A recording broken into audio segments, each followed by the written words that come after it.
So sir, constipation కూడా ప్రతి ఒక్కరిని బాధిస్తుంది ఈ మధ్య కాలంలో. మనం లిస్ట్ అవుట్ చేసుకుంటే కొన్ని ప్రాబ్లమ్స్, గ్యాస్ట్రిక్ ప్రాబ్లమ్స్, కాన్స్టిపేషన్, తర్వాత గట్ హెల్త్ ప్రాబ్లమ్స్, ఇవన్నీ కూడా ఆల్మోస్ట్ ఆల్ అందరూ ఫేస్ చేస్తున్నారు సార్.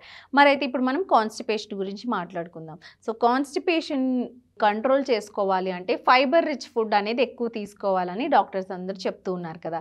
సో మరి ఈ ఫైబర్ రిచ్ ఫుడ్ ఏవైతే బెస్ట్గా పనిచేస్తాయి ఈ కాన్స్టిపేషన్కి, అండ్ ఎలా తీసుకోవాలి సార్? దీనికమ్మా 2 రకాల పళ్ళు, 4 రకాల వెజిటబుల్స్, ఒక రకం సీడ్ చెప్తానమ్మా. ఓకే. ఫైబర్ రిచ్ ఫుడ్స్ మీరు అడిగారు కాబట్టి నేను వాటి గురించి ఎక్కువ స్ట్రెస్ చేస్తాను. ఓకే. సో దానిమ్మ పండు ద బెస్ట్ అమ్మా. అవును, దానిమ్మ పండు ఫైబర్ ఎక్కువగా ఉంటుంది, కాన్స్టిపేషన్ సమస్య చాలా త్వరగా తగ్గిపోతుంది, మల్టిపుల్ బెనిఫిట్స్ ఉంటాయి. సో ఈ దానిమ్మ పండు కూడా పూర్వకాలం అయితే విత్తనాలతో ఉండేది. మరి ఆ దానిమ్మ పళ్ళు తీసుకోవాలన్నా కొంతమందికి పళ్ళ ప్రాబ్లం ఉండొచ్చు, కొంతమందికి ఇతర ప్రాబ్లమ్స్ ఉండవచ్చు, నవలడం ఇబ్బంది ఉండొచ్చు. సో ఇప్పుడు సీడ్లెస్ దానిమ్మ కూడా దొరుకుతున్నాయమ్మా.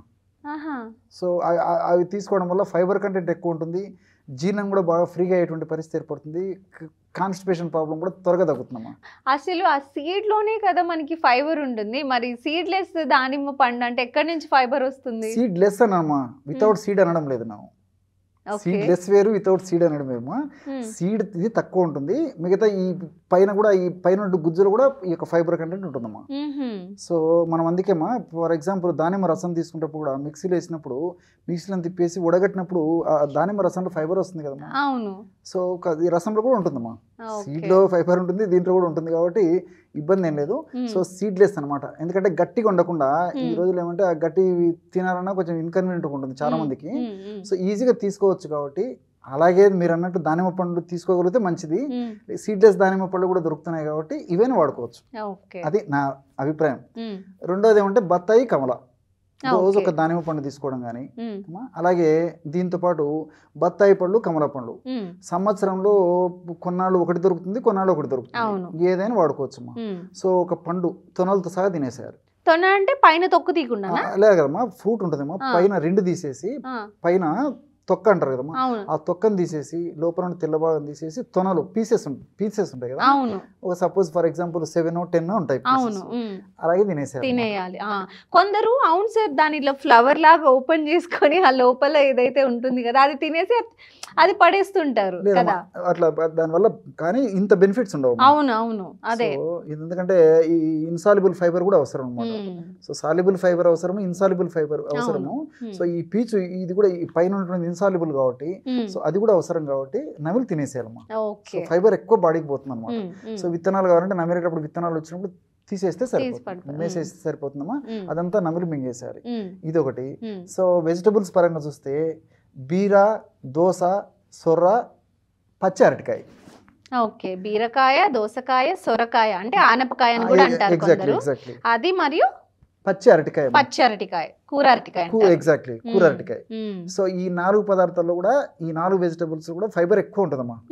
సో మనకు బీరకాయ తీసుకోవాలనుకోండి, మరీ ముదిరినటువంటి బీరకాయ అయితే పైన కాస్త చెక్కు తీసేసేసి ఏమో మరీ ఎక్కువ గట్టిగా ఉన్నటువంటిది తీసేసి కూర చేసుకొని తీసుకోవచ్చు. లేతవి అయితే యాజ్ టీజ్ గా వాడుకోవచ్చు మా. సొరకాయ యాజ్ టీజ్ గా వాడుకోవచ్చు.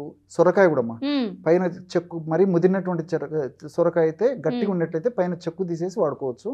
సో కాస్త లేతదైతే అలాగే వాడుకోవచ్చు. తర్వాత దోసకాయ అలాగే వాడుకోవచ్చు, తర్వాత బీరకాయ అలాగే వాడుకోవచ్చు.